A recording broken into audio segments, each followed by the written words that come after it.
अस्सलाम वालेकुम। आज हम नए टॉपिक की तरफ जा रहे हैं।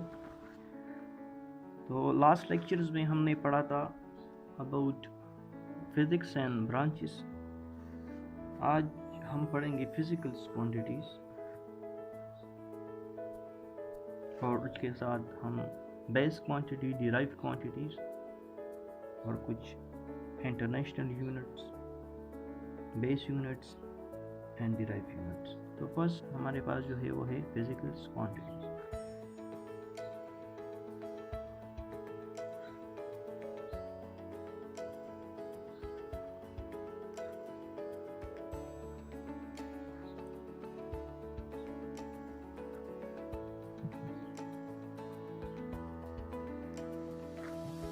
तो देखिए, पहले हम फिज़िकल क्वांटिटीज़ को समझेंगे, डिफिनीशंस वगैरह। तो देखिए, फिज़िकल क्वांटिटीज़ का मतलब होगा कि हर वो क्वांटिटीज़ का मतलब है, हम यू ले सकते हैं कि थिंग्स, चीज़ अगर हम इसको कहें कि क्वांटिटीज़ को अगर हम कहें, थिंग्स कहें, तो हर वो चीज़ जिसको हम नाप कर सकते हैं या तोल सकते हैं, तो हम उसको कहेंगे physical quantities.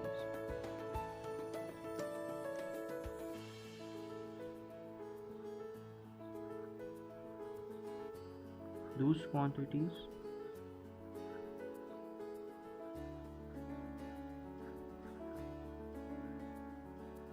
which can be measured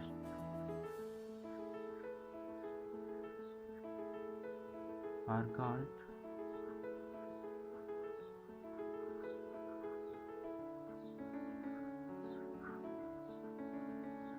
physical quantities। हर वो क्वांटिटीज़, हर वो चीज़ जिसको हम नाप सकते हैं या तोल सकते हैं, तो हम उसको कहेंगे फिज़िकल क्वांटिटी।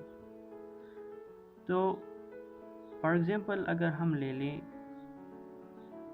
मास को ले लें, फॉर एग्ज़ाम्पल हम मास को ले लें, तो मास को हम नाप सकते हैं। फॉर एग्ज़ाम्पल हम कहते हैं 1 kg या कहते हैं 2 kg शुगर्स।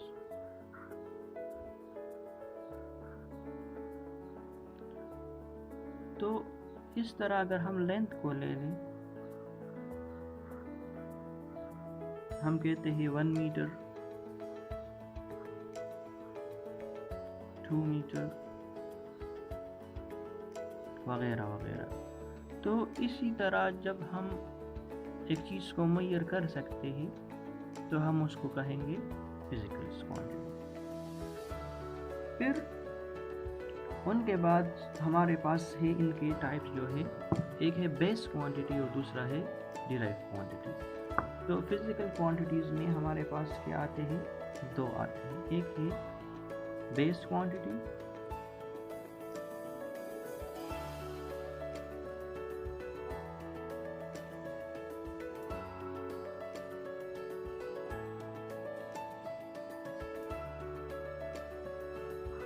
दूसरा है डिराइव।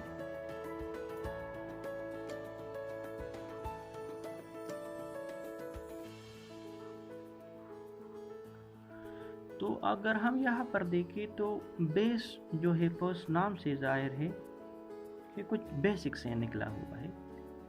तो बेसिक का मतलब ये है कि हमारे पास जो होंगे ये पहले से मौजूद हुए होंगे। मतलब कि लास्ट टाइम हमने पढ़ा था कि हमारे पास जो बेसिक है उसमें हमारे पास था लेंथ था, मास था, टाइम था वगैरह वगैरह। तो बेस को अगर हम देखें, बेस क्वांटिटी को, तो ये हमारे पास निकला हुआ है बेसिक से। और बेसिक हम कहते हैं मतलब फंडामेंटल है।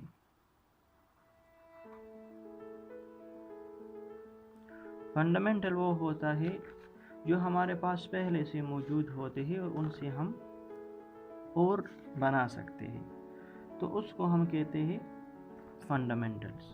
सही है। तो दूस क्वांटिटी विच आर बेसिक्स, जो पहले से मौजूद हो या बुनियादी हो, तो हम उसको कहते हैं बेस क्वांटिटी। हम उसको कहेंगे base quantity.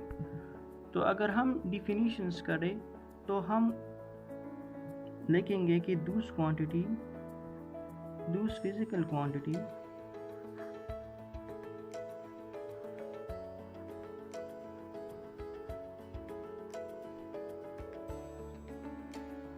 in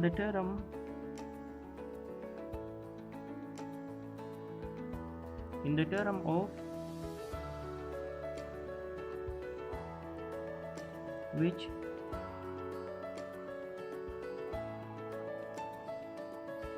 other quantities can be expressed। तो अगर हम इस मतलब क्या हुआ कि वो क्वांटिटी जिसके टर्म में उनसे मतलब हम बना सकते हैं और क्वांटिटी, तो हम उसको कहते हैं बेस क्वांटिटी। लेट्स सपोज अगर हम लेंथ को ले लें या टाइम को ले लें या डिस्टेंस को ले लें वगैरह वगैरह, तो ये हमारे पास आएंगे बेस क्वांटिटीज़ में। तो यहाँ पर मैं लिखता हूँ इनका लिस्ट, इससे फिर हम जब डिराइव क्वांटिटी का डिफिनीशंस करेंगे, रो निकालेंगे, तो हमारे पास आसान से होगा। मास को अगर हम ले लें, टाइम को हमने ले लिया, इलेक्ट्रिक करंट्स,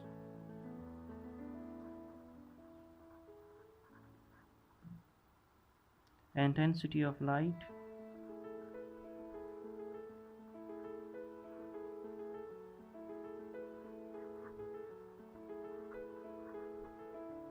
temperature,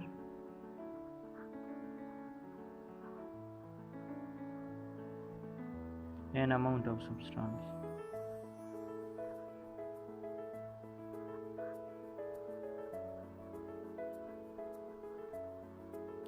तो ये हमारे पास हो गए बेस क्वांटिटीज़ में आए। अब हम नेक्स्ट जाते हैं derive quantities.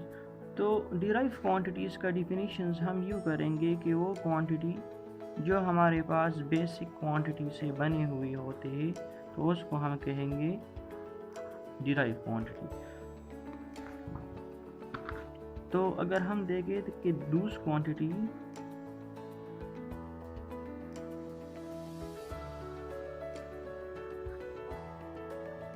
which are made from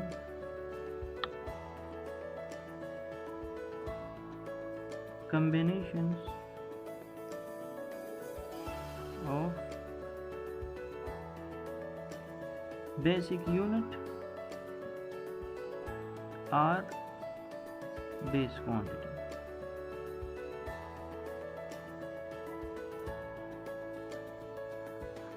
मतलब क्या हुआ कि वो यूनिट्स के जो हमारे पास बन जाते हैं किससे, बेसिक यूनिट से, तो हम उसको कहेंगे डिराइव क्वांटिटी। या वो क्वांटिटी जो हमारे पास बन जाते हैं बेसिक से, तो हम उसको कहेंगे डिराइव क्वांटिटी। फॉर एग्जांपल अगर हम देखें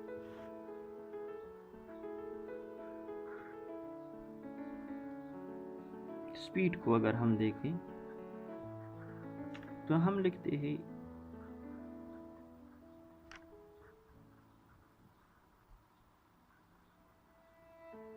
डिस्टेंस बाय टाइम। तो अगर स्पीड हम देखें तो हम ये कहते हैं कि ये डिराइव क्वांटिटी। डिराइव क्वांटिटी क्यों है कि हमने डिस्टेंस को डिवाइड किया टाइम पर, तो हमारे पास स्पीड आ गया। या सिमिलरली अगर हम वेलोसिटी को देखें तो हम लिखते हैं डिस्प्लेसमेंट बाय टाइम वगैरह वगैरह। एक्सेलरेशंस को आप ले लें तो ये हमारे पास क्या होगा, डिराइव होगा। अब इसके बाद हमारे पास आते हैं base units and derive units से। एक हमारे पास है बेस यूनिट्स और दूसरे है डिराइव यूनिट्स।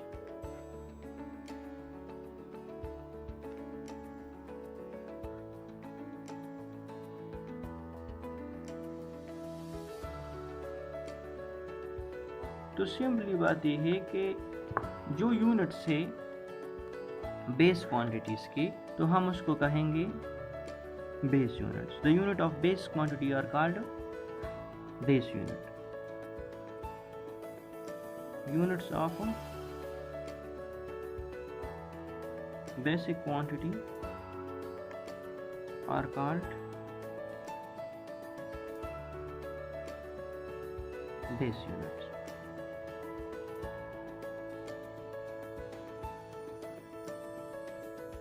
जिस तरह हमने पढ़ा मास का हम लिखते हैं केजी, या लेंथ का हम लेते हैं मीटर, तो ये हमारे पास क्या हो गया, बेस यूनिट्स हो गए. फिर हमारे पास आते ही डिराइव. तो द यूनिट्स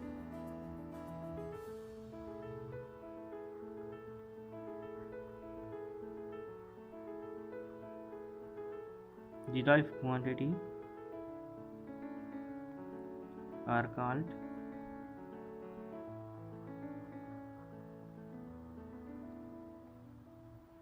derived unit. जैसे हमने यहाँ पर पढ़ा, तो स्पीड की अगर हम देखें तो डिस्टेंस का हमारे पास है मीटर, और टाइम को हम लेते हैं सेकंड. तो ये हमारे पास क्या हुआ, डिराइव यूनिट हुआ. सिमिलरली अगर हम वेलोसिटीज का ले लें तो इसका भी हमारे पास क्या है, मीटर्स में आएगा और ये टाइम में आएगा. सिमिलरली अगर हम एक्सेलरेशंस में ले लें तो मीटर पर सेकंड स्क्वायर आ जाएगा. तो ये हमारे पास क्या हुआ, डिराइव यूनिट्स होते हैं. तो इसकी ज़रूरत क्यों आई, ज़रूरत इसलिए आई कि इसकी मदद से हम मुख्तलिफ कम्बिनेशंस कर सकते हैं. डिराइव हम बना सकते हैं किन से, अगर हम बेसिक यूनिट्स को कंबाइन करें या बेसिक क्वांटिटीज़ को कंबाइन करें, तो हम उससे डिराइव यूनिट्स निकाल सकते हैं या डिराइव क्वांटिटी बना सकते हैं. सिंपली हमारे पास क्या हुआ, हमने क्या पढ़ा आज, फिजिकल क्वांटिटीज़ पढ़े. तो फिजिकल क्वांटिटीज़ वो थे कि जिसको हम मेजर कर सकते हैं, हर वो चीज़ जिसको हम नाप सकते हैं, तोल सकते हैं, तो हम उसको कहेंगे फिजिकल क्वांटिटी. फिर उसके बाद हमने उनके दो टाइप्स पढ़े, एक बेस क्वांटिटी था और दूसरा हमारे पास डिराइव था. तो सिंपली बेस क्वांटिटी वो था जो हमारे पास बेसिक हो, जो फंडामेंटल हो, जो 7 हमारे पास जो यूनिट्स है उनसे बना हो.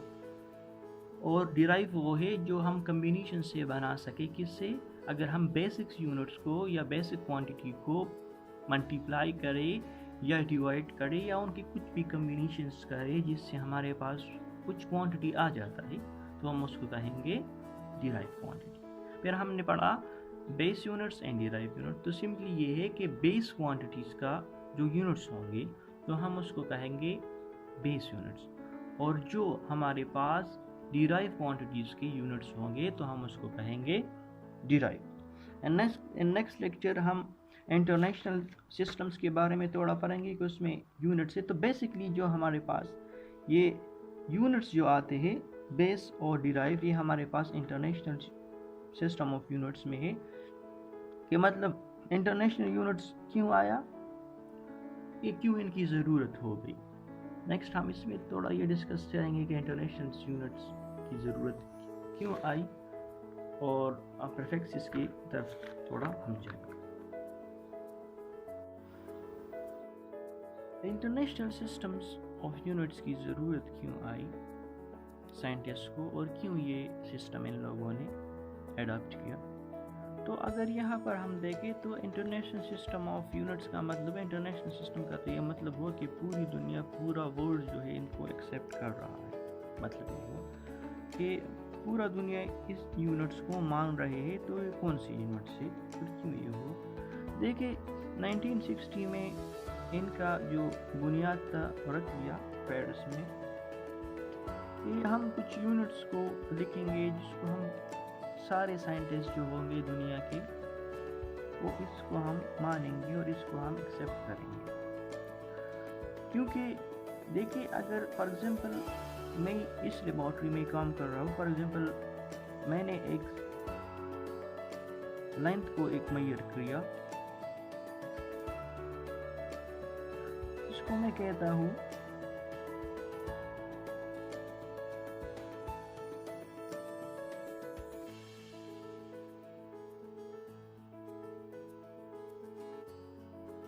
टू 200